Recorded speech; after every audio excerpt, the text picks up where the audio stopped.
Hello, my name is Lee Taylor, and I really like to knit, so much so that some of my friends call me the Knitwit. I hope you enjoyed today's video and possibly even learned something. So let's get started. Welcome to Knit Bits number 17. I have a lot in store because it's been a while since I've made a video. So sit back and enjoy as we look over project updates, a Swatch Lab, and we're going to touch on a topic that a lot of knitters, especially new knitters, have questions on. So all that and more on Knit Bits number 17. First up this week, we're going to do our Swatch Lab. We have 3 swatches that we're going to do together. First off is 1x1 ribbing. Second off is 2x2 ribbing. And lastly, we have seed stitch. So we will switch over to the overhead and take a look at what those look like by themselves, and then we will knit them together. So let's get going. In this week's Swatch Lab, we are going to be taking a look on how to work 3 different types of fabric. We're going to be taking a look at 1x1 ribbing, 2x2 ribbing, and seed stitch. Now this is American seed stitch, not British, and there is quite a big difference between those. But these are the 3 fabrics we are going to recreate this week in the Swatch Lab.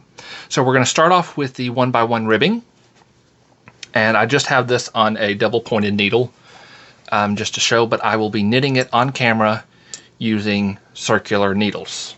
So let me grab those and we will get started. So what 1x1 ribbing is, when they say 1x1, 2x2, etc., what that is you have columns of a single stitch wide, and it is 1 stitch of knit, 1 stitch of purl, 1 stitch of knit, all the way across. So knit 1, purl 1, knit 1, purl 1, all the way across. And what that does is that creates ribbing, which is very stretchy. Now this is in bulkier yarn, so it could actually stretch rather wide, but I don't want it to stretch it off of my double pointed needles here. But that is what 1x1 is. Now when you talk about 2x2, what you have is knit 2, purl 2, knit 2, purl 2. You have a column of 2 stitches and a column of 2 stitches all the way across your work. This is going to be less stretchy than this is, because this one is a little bit more balanced, and so it doesn't bunch up quite as much as the 1x1 does. I know it doesn't look bunched up, but it is smaller.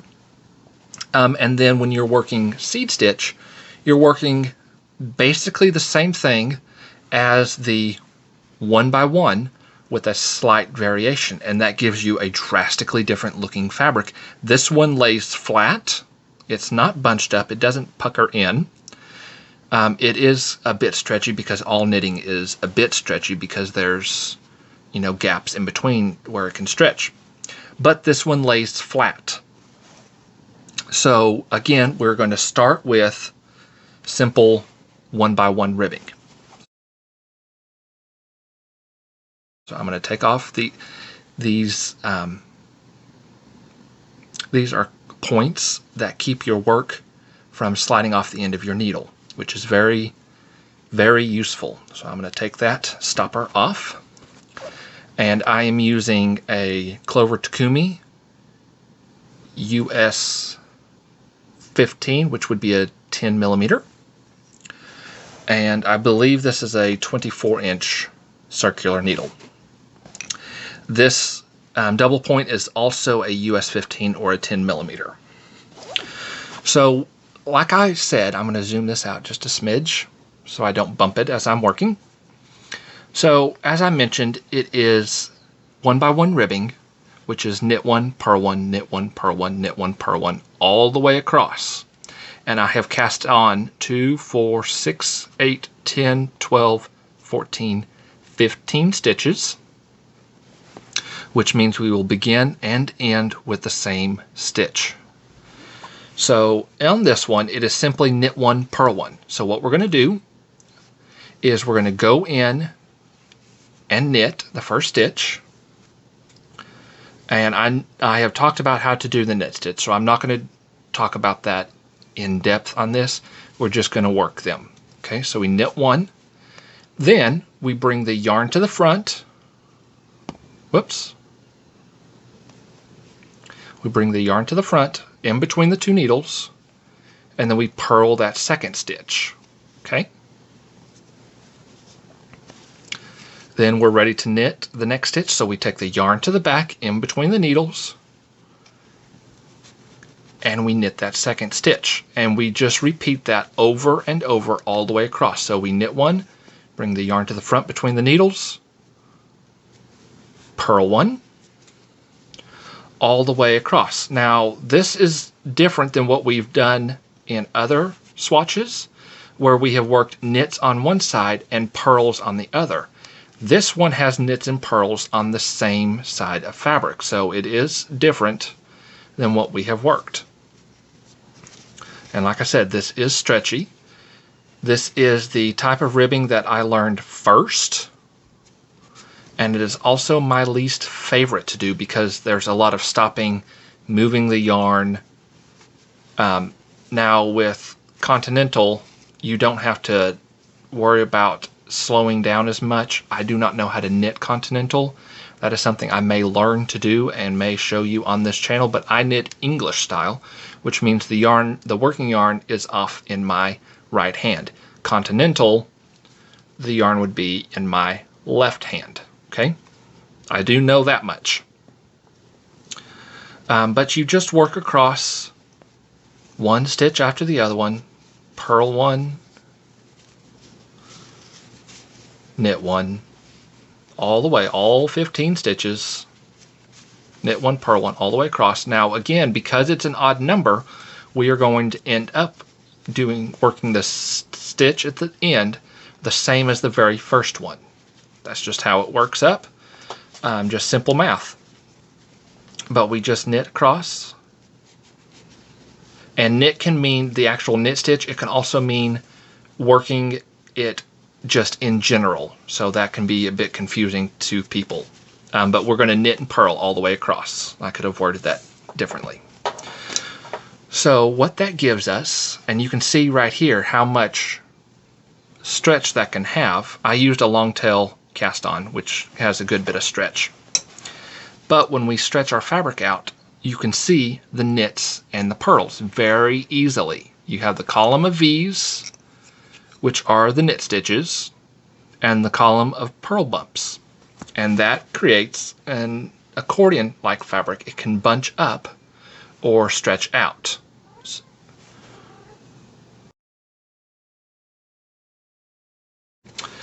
Now, what's good about this is you knit one, purl one all the way across, and because we have an odd number, we're going to work the exact same thing on the wrong side.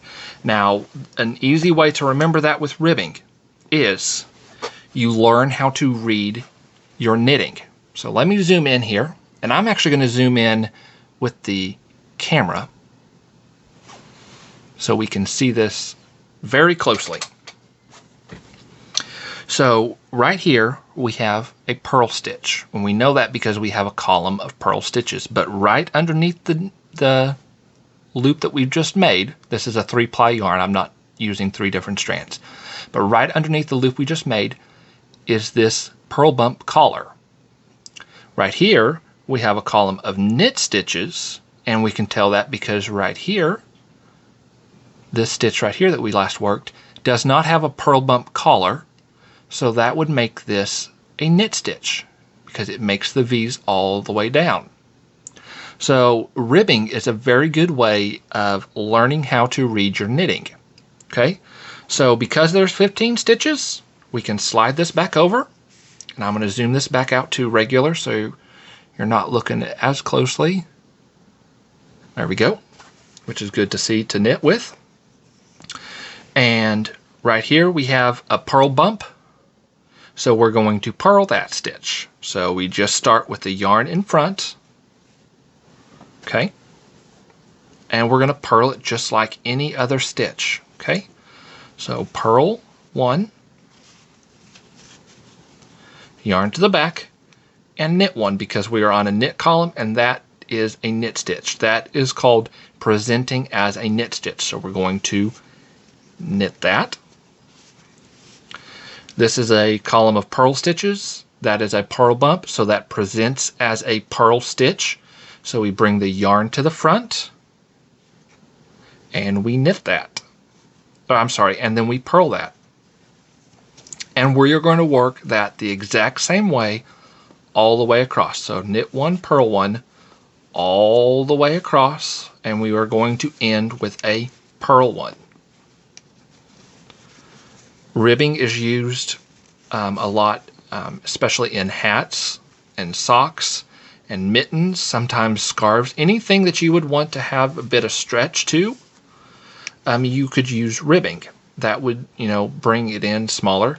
If you don't know the recipient's size, like say a hat or a sock, you can use ribbing because it will stretch, so it's a little bit more forgiving if you want to do it that way. There are a lot of different tricks and sneaky ways of doing knitting to where it works out your intended way. So like I said, the sock, you're not sure exactly on the size, but you have a pretty good idea. You can knit the sock in ribbing, and then it will stretch to the recipient's foot. So ribbing can imitate a variety of different sizes, especially 1x1 ribbing, because it has the most stretch and the most not contraction. It shrinks up the most of the ribbings. So that is knit 1, purl 1 ribbing, or 1x1 ribbing.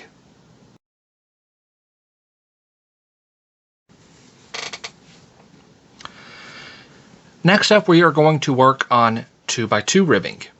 And as you can imagine, it is worked amazingly similar to 1x1, with the added change that you're working 2 stitches at a time. But we are going to knit the front and back together, just so that way we make sure that we are clear with everything. So I'm going to, again, take the stopper off, using the same needles, same yarn, just different color. Now this presents as a knit stitch. Okay, can you tell that with because you got the V right underneath it, not this purl bump collar? So that means these are knit stitches. So we are going to knit as presented, which in this case is knit 2. 1, 2. The next 2 stitches in our knit 2x2 are purl stitches. So we are going to move the yarn to the front and purl these 2 stitches. So like I mentioned in the 1x1, ribbing is a very good way of learning how to read your knitting, because you have to see, okay, I just did 2 purl stitches, what's next? Well, looks to me like those are knit stitches, so we need to knit those. If you learn no other so-called knitting secrets, learn to read your knitting. That will save you a lot of hassle when your pattern, if you set it down and you leave and you come back and you don't know where you are in your pattern and you pick up your work, your working yarn will always be coming off of the needle you just worked.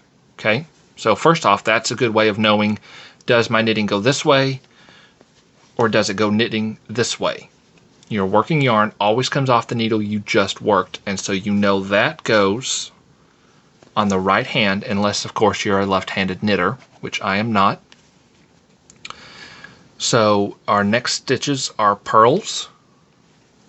So we are going to purl these next 2 stitches because that is what presents. Purl bumps, purl stitches.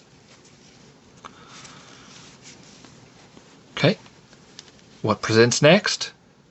2 knit stitches, so we're going to knit 2. Now you could simplify this simply by reading the pattern as knit 2, purl 2 all the way across.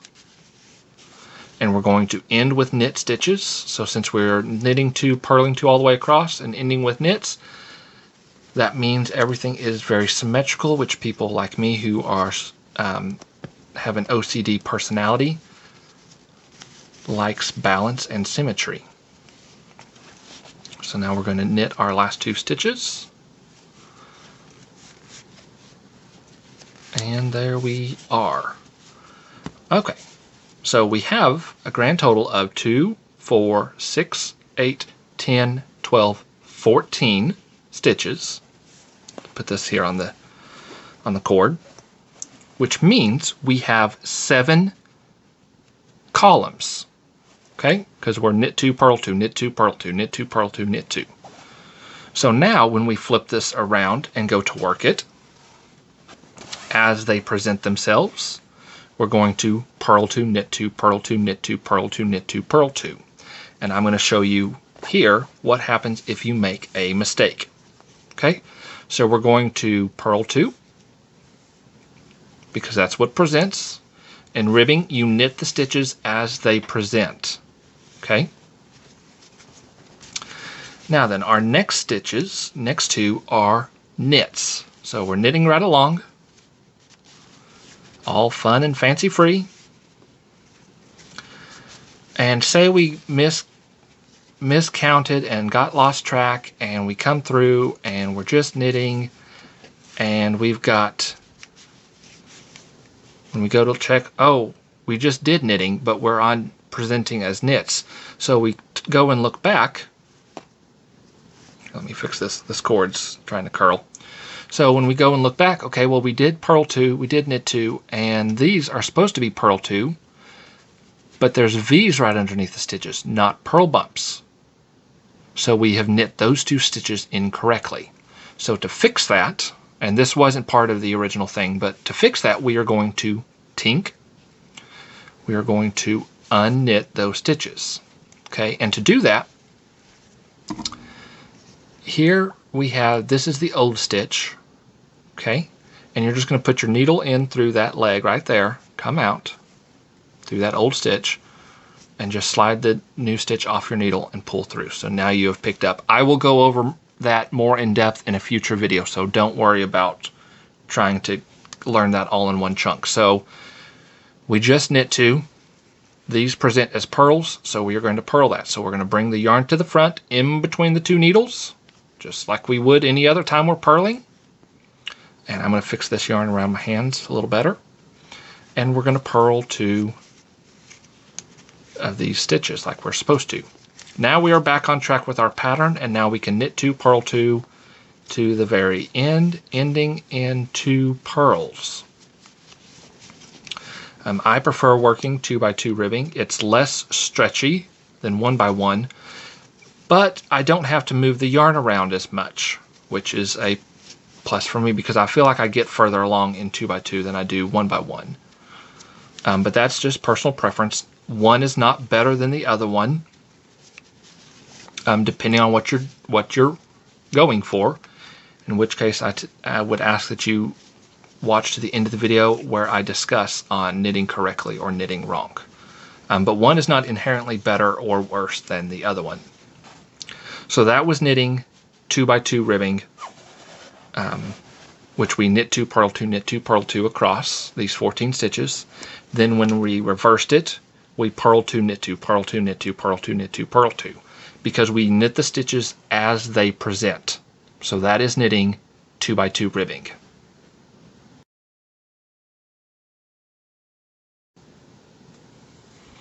In this segment, we're going to be doing seed stitch. Now, in the last one, I talked about learning to read your knitting with using ribbing. And you can say, well, you know, I know that those are purl bumps, but I also know that this is a column of purls and this is a column of knits. So I don't really have to worry about trying to read the stitches that I worked last. And that is true sometimes, in case in point, in ribbing. But you can make mistakes, which I showed you, and showed you how you can tell that. But what if what you're working on, the entire column is not the same stitch type? That's what we're going to take a look at when we work on seed stitch. Okay, this is a different animal. This one we have 2, 4, 6, 8, 10, 12, 14, 15 stitches, okay, which is the same numbers we had in the 1x1 ribbing. So let's work across this and see how this is different than ribbing while still being similar. So let's take off our stopper. There's another word for this, but I just always call them stoppers. Okay, so in seed stitch, the reason why it's important to learn how to read your knitting is you knit the stitches opposite of how they present. So see this purl bump? And see how there's no purl bump? This would be a V. This is a knit stitch. So what that means is we have to purl this. Okay, so we bring the yarn to the front because we are working the opposite of what the stitch shows, which is why it's important to know how to read your knitting. Okay, so this one presents as a purl stitch because there's the purl bump, which means we need to knit that. So we take the yarn to the back between the two needles and we're going to knit that stitch. Okay. This next one, oh, that's a knit stitch, which means in seed stitch, we are going to purl it. So we bring the yarn to the front and we're going to purl that. And we are going to continue doing that all the way across all 15 stitches. That is a purl bump, so we knit that. So this row, we started with a purl, so it's going to be purl, knit, all the way across, which is exactly like ribbing. The difference is instead of working this next stitch as a knit stitch and making a column of knit stitches, we're going to work that as a purl stitch. So it's similar yet different to ribbing, and it gives you vastly different fabric just by changing up how you are working your knitting across. Okay, so there's the knit stitch. We're going to purl that with the yarn held in front. The next one is a purl stitch, so we're going to take the yarn to the back between the needles. I cannot emphasize that enough. You do not want to go over because that would make a yarn over. Go between the needles. If you're trying to make a yarn over, then you can just take it over the needle, but we're not trying for that, so we are not going to do that. Next stitch shows a knit, so we are going to purl it. And again, we just worked that the same exact way all the way across. Purl one, knit one, purl one, knit one, all the way across these 15 stitches. Now, seed stitch is used a lot of times as a filler where you might have something more obvious going on, like say a cable on a sweater, and you use seed stitch just to kind of fill up all that empty space around the cable. That way you make sure that your cable pops and is very visible. It can be used as a fabric all on its own. And I find when making dishcloths that with just regular cotton yarn, that seed stitch is a very good thing for if you're trying to wash dishes or as a washcloth or whatever, because that extra texture, that bumpiness that you can see there, that just, makes cleaning that much easier. So seed stitch is very good in that. Now, one note on seed stitch is some will tell you that whatever you did on the front row, purl one, knit one all the way across, on the front row, you do the exact same on the back row. Whereas on ribbing, if you started with knit stitches on the front row, on the right side, then when you go to the back side, you're going to start with purl stitches. With seed stitch, that can be true and can be false if you have an odd number of stitches with seed stitch. And some people say you can only do seed stitch with an odd number. That is not true. You can do it with an even number. The difference is on an odd number, you work the wrong side the exact same way as the front side, as the right side. However, if you have an even number of stitches, then all you have to do is work, as long as you work the stitches opposite of how they present, you can work seed stitch. So say you have an even number, the front side you did purl 1, knit 1, purl 1, knit 1, purl 1, knit 1. On the wrong side, you would do knit 1, purl 1, knit 1, purl 1. You would do the opposite. But that is very confusing to me, and I don't want to have to keep track of all that. So what I do when I do seed stitch is I don't care if it's even or odd. If it looks like a knit stitch, you're going to purl it. If it looks like a purl stitch, you're going to knit it. If you can keep that down, you can do seed stitch whether it's even or odd. So this does happen to be odd, so we're going to do the exact same thing as the front side. So this is presenting as a knit stitch. You see that? How there's not a purl bump right there? There's a purl bump to show. You can see the V underneath. That means that's a knit stitch. So naturally we are going to purl that with the yarn in front of our needle.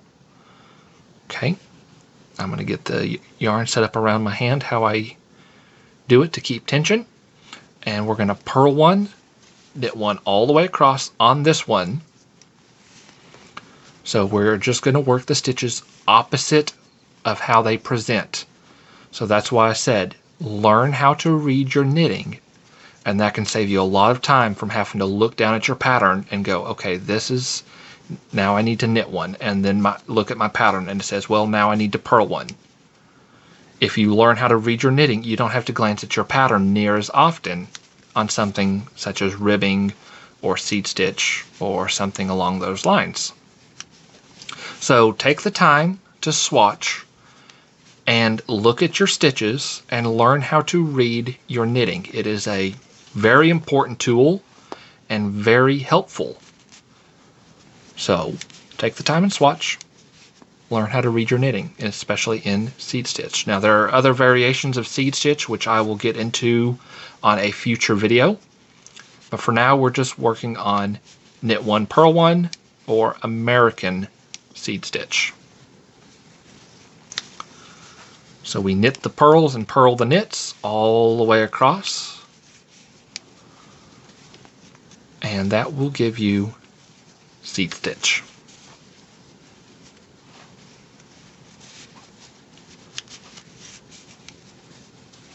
And there we go, our last stitch is a purl stitch, and we have successfully worked on the right side and wrong side of seed stitch,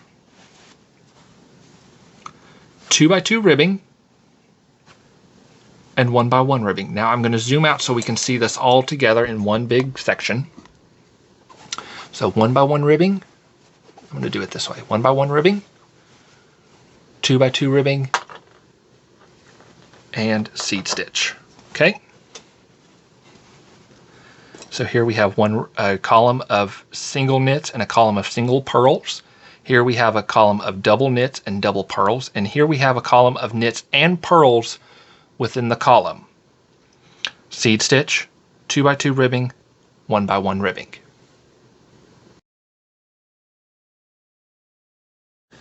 In the project update section, we are going to be going over quite a few projects. We are going to be going over Nebula, School Socks, Prairie Jane, Wave at the Navy, and talk a little bit about the Warding Spell Shawl. My first project update is going to be the Nebula Shawl, which I talked about maybe last video, that I was thinking about ripping it out and using larger needles, and I still might do that. I haven't decided yet, so until I do, I'm just going to leave it on this. I'm not going to knit any further, but this is what I have so far. Like I said, I may decide to rip it out and redo. It'll basically look like that when it's fully done, that shape. So it's an asymmetrical and kind of a boomerang shawl. But that is what the Nebula Shawl looks like. I will not be doing an overhead because I have not made any more progress on this since the last time I did an overhead. So that is the Nebula Shawl. Next up in the update section, we're going to be going over my school socks, which is what I'm calling these, because the colors of them are my my high school's colors. The colorway is called Flannel Flair, which is why I bought it, because I love flannel and because my health condition has flare-ups, although this is flare spelled differently. I bought this on Amazon, and this color is no longer available, but they do have lots of other colors in this line, which I will put links to all of the yarn that I'm using down in the description below. Let's take a look at my sock here. This yellow is not connected. It's just attached around this purple. So the green marker, which is riding along the needle, shows which side is the right side and which is the wrong side.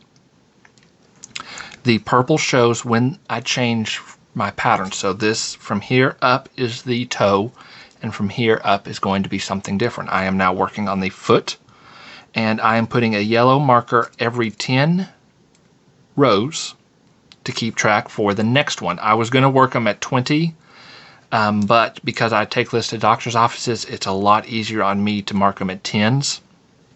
And I take them to doctor's offices and other things while I'll be waiting, because it's small and easy to take with me. It doesn't take up a lot of room. Now this sock, I'm working with a princess sole, which is different than what I've normally done, because normally in socks and just in general, you generally knit every stitch in the round, and that creates stockinette. So you always see these little knit stitches. And when you look at the inside, you can see all the purl bumps. Well, on a princess sole, princess sole, on the right side, you work knits on the front, but on the back, this is called the instep, the top of the sock. But on the back side, you work purls. And what that does, and normally, you'd start at the bottom and work purls all the way up. I did not. I worked the toe just regular. But you knit across you purl across on the sole, and what that does is that puts the smooth side of stockinette on the inside of the sock. Okay? And what that allows is that smooth side in, so then you don't feel those bumps right across. And so it's said to be a lot smoother and easier for people with neuropathy or pain or just general discomfort. Some people it doesn't matter with the little bumpy side on the inside, and some people it does. I just wanted to see how that's going to work and how that would fit. Again, normally you would purl all the way back here, but I did just started up here. What that did is that also included a row of garter, which I'm not too crazy about, but I'm going to leave it, and I just know next time, make sure to purl along the back. But it's called a princess sole because of the story Princess and the Pea, where the princess could feel the pea even after multiple mattresses and blankets were underneath. So the thought is that the princess is more sensitive, and which is not the case at all. But that puts the smooth side inside and the bumpy side outside. So that is my sock. I am making progress on that. This I take with me to my doctor's appointments, or if I'm in the car, anything like that. Anything that I'd be traveling and need to, take this in and out quickly and easily. So it goes in my traveling kit. But that is, sorry for bumping the camera there. So that is my progress on the school socks and a little bit about the way that I am knitting this particular pattern.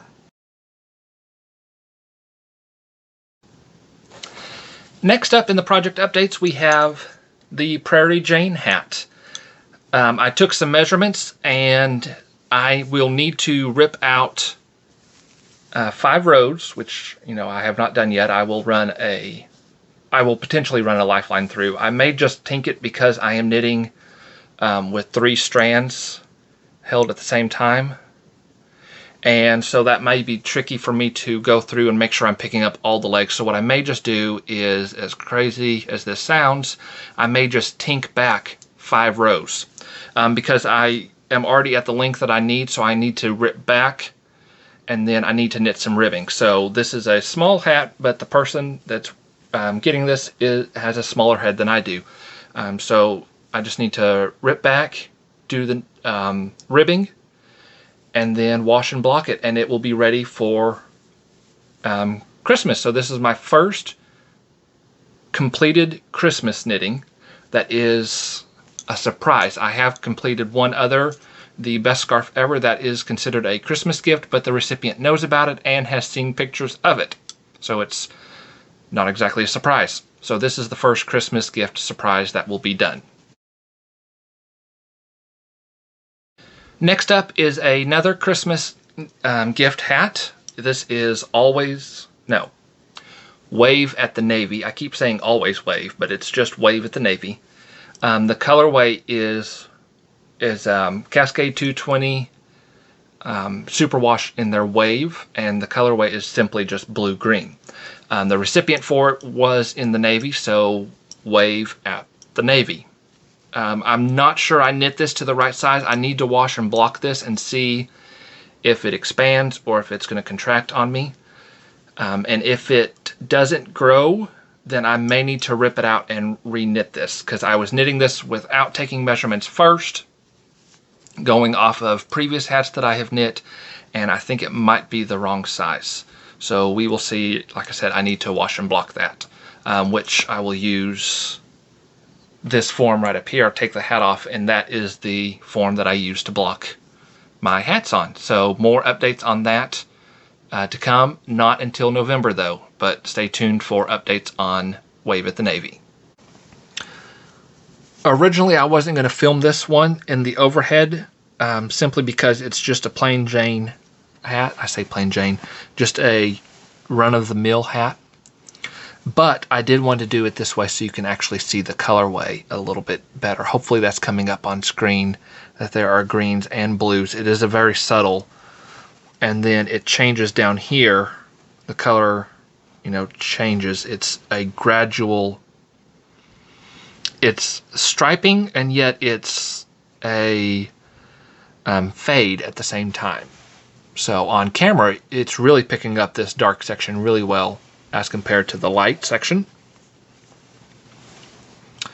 But that is what I have so far on the Wave at the Navy. Again, the colorway is just blue-green, but the line of yarn is Cascade 220 Superwash Wave. So that gives me the Wave at the Navy. The recipient used to be in the Navy. It just so happens that this colorway, blue-green, also looks like a watery wave as well, but it comes in a lot of different colors.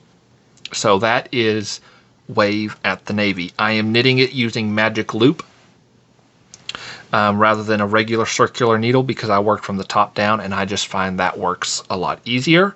It is a little fiddly until you get a good chunk of the hat body done, but it's also very convenient. So that is what I'm using to knit Wave at the Navy.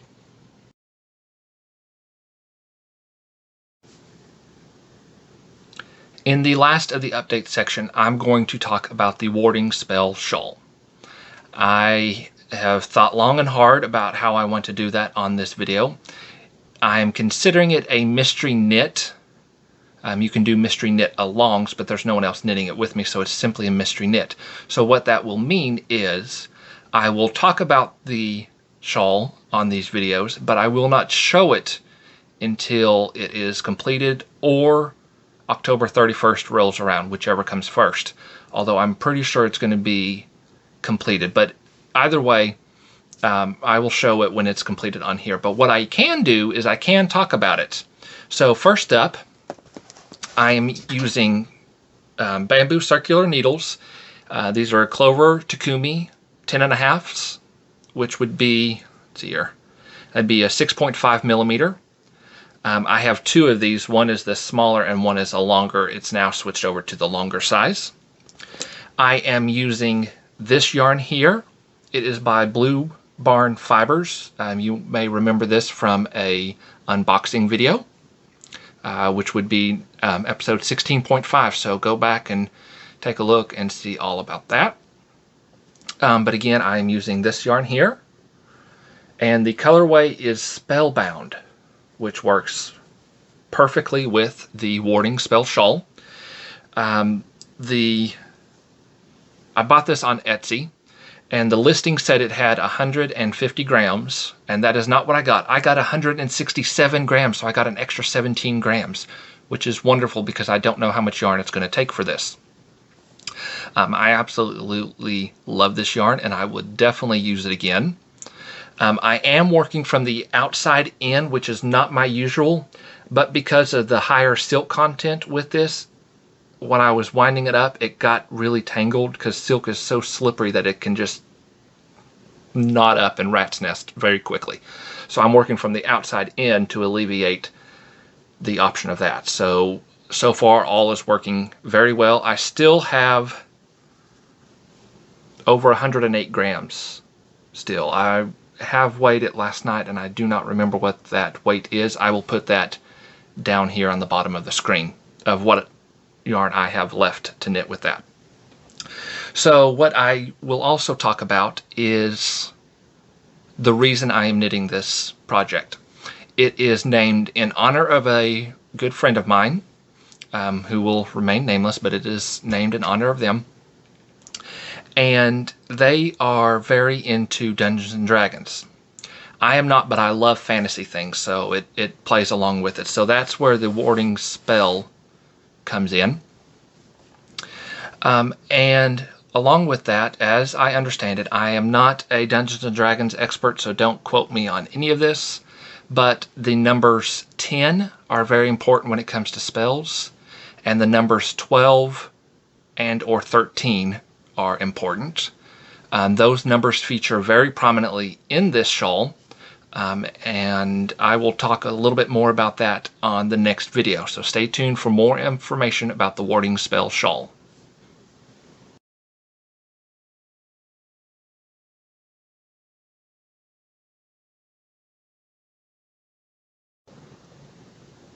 In the last segment, not really as a bonus bit, it's too large for a bit, but something that is very important and I would like to talk about. Now, I will tell you that I have typed up my script for that, so I will be looking down, reading that, because I really want to capture the essence of it, and I put a lot of effort into getting that written down, and I want to keep that going. And I'm a touch tongue-tied today, so bear with me, but I just want to read this little bit. And the question that has been asked is, am I knitting wrong?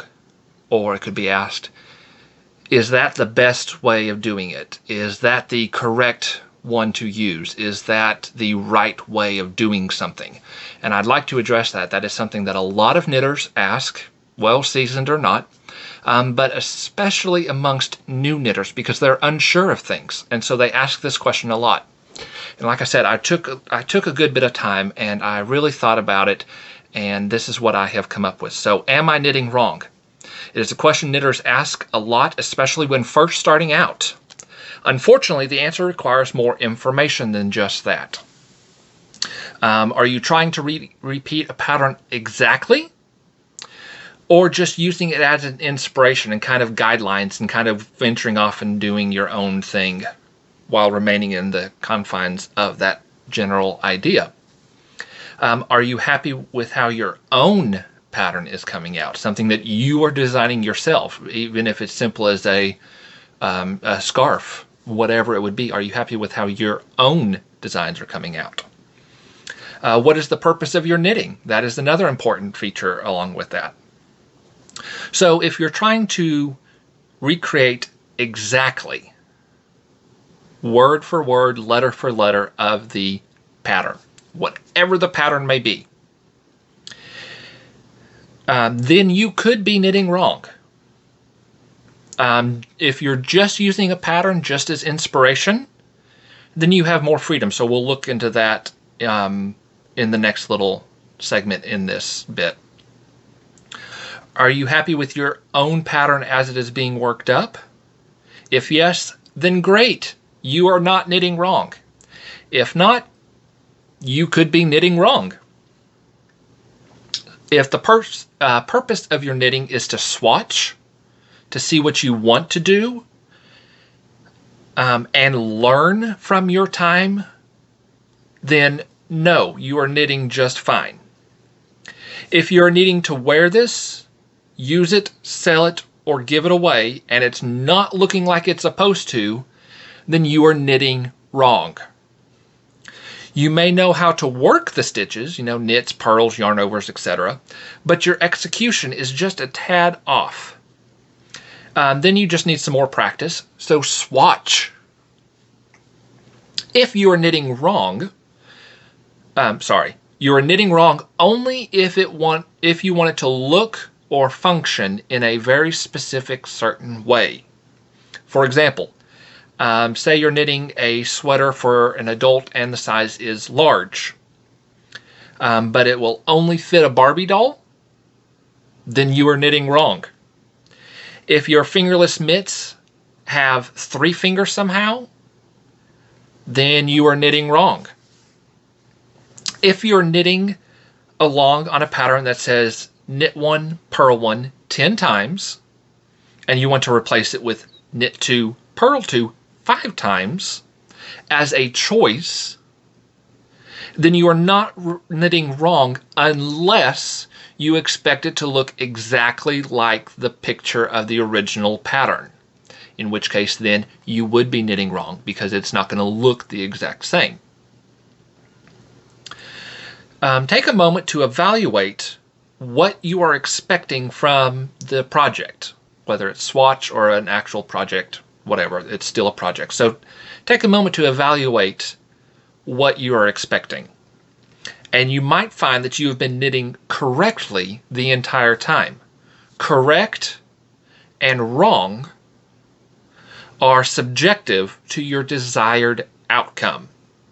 Enjoy your knitting, and remember, if people can only see your mistakes up close, then just stand farther away because there's going to be mistakes. We're not machines. We can't do it perfect. So just step back and enjoy your knitting. So what I want to touch over on that was, and I glossed over some of it and touched on it again, but the whole point is, if you're doing and you're working a knit stitch correctly, but you want to replace the correct knit stitch with a correct purl stitch, then you're not necessarily knitting wrong unless you want it to look like a knit stitch, in which case you're knitting wrong. Someone asked me the importance of a cast on, the edge of it. Is that why you would use it in that instance? And the answer to that is yes and no. Yes, you would use it in that instance if that is the look you're going for. If that is the cast on that is asked for in the pattern and you don't like that cast on, then you can change it out, but you have to be aware that that is going to change the look and potentially the function of that item. So those are something to keep in mind when doing that. So you can pull out, like I said, the knit 1, purl 1 ribbing with knit 2, purl 2 ribbing, but you may have to do some math along with that, such as with my pocket, it was knit 1, purl 1 27 times, and I wanted to change it out for knit 2, purl 2. Well, what that meant was I'd have an extra stitch left over, so I put that as a purl stitch right in the middle. So it was knit 2, purl 2 to the middle, and then it was purl 3, knit 2, purl 2 across, which I was okay with because I wanted a specific look with it, and I do not like to do knit 1, purl 1 unless I absolutely have to. And in this instance, I did not absolutely have to. So I was not knitting wrong because I knew going in, when I evaluated it, I knew going in that I wasn't going to do exactly what the pattern said. I was using it as inspiration and I was following it relatively closely, but there were things that I wanted to change, and so I was not knitting wrong because my guideline, my purpose for that project changed from what the pattern was. Now again, if I was going all loose and free on how I was wanting to do stuff, but I still expected it to look and turn out the way the pattern is, then I would be knitting wrong, because the only way to get that is to follow the instructions step by step, word by word, line by line. So correct and wrong are subjective. Again, You know, for example, say you're bind off. You bind off the standard bind off way in place of a stretchy bind off. Well, that means your standard bind off, it doesn't have as much stretch, so it's going to constrict whatever it is that you're working on. So if you're knitting, say, a hat from the top down and you're working a standard bind off, but so it's not as stretchy, well, that means it's not going to stretch as far and it may not fit the recipient the correct way. On the reverse, if you need a standard bind off to keep it snug, say around the thumb so it doesn't, gape open on a fingerless mitt, and you switch it for a stretchy bind off, well, then it's going to stretch and it's going to gape open and it's not going to be what the pattern said. If you are okay with that, you are not knitting wrong. It is when you evaluate what you're doing and you do not like how it's turning out. That is when you need to step back, look at the pattern, look at what you're getting, and decide which one you want to follow. Do you want to keep going with what you're seeing, or do you want to follow the pattern either more closely or absolute? Well, if you're following the pattern more absolute, then you may need to rip back and rework on things. So correct and wrong are subjective on your evaluation on what you want for that particular project. So that is something that I want you to think about moving forwards. There's a lot of pressure on doing stuff correctly and doing it right and everything being just so. But as I mentioned earlier, we are not machines. We cannot do it perfectly every single time. And you shouldn't expect yourself to do that. Your gauge may be slightly off from January to March, or from January to July when the weather is different and your hands may swell or unswell. Your gauge may be slightly off each time. So do a gauge swatch if you're concerned with that. And if not, then knit. But you got to realize that you're not a machine. And it's okay to make mistakes and learn from them moving forwards. So if you learn from a mistake, then it is always time worthwhile. So moving forward from this point, correct and wrong are subjective, and only you can be the final judge in that scenario. So please pick up your needles, pick up some yarn, knit, and enjoy your time knitting. Let it be relaxing, and even if it's meant to be productive, and even if it's meant to bring you money as an occupation, enjoy your knitting. Otherwise, there's no reason to do it if you're not enjoying what you're working on. So enjoy your knitting.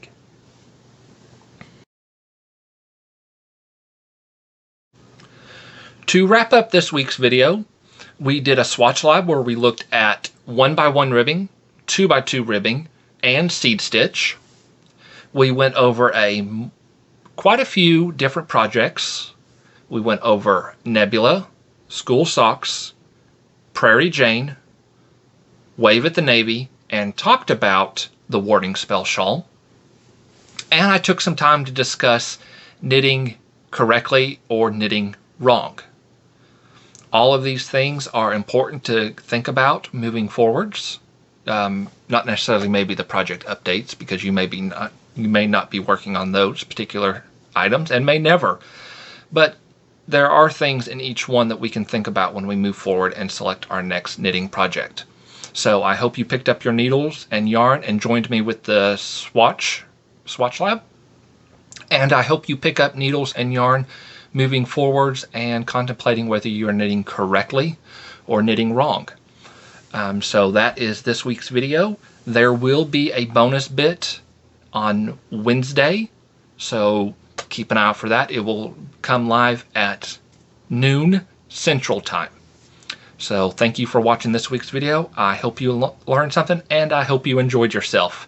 Until the next video, keep knitting.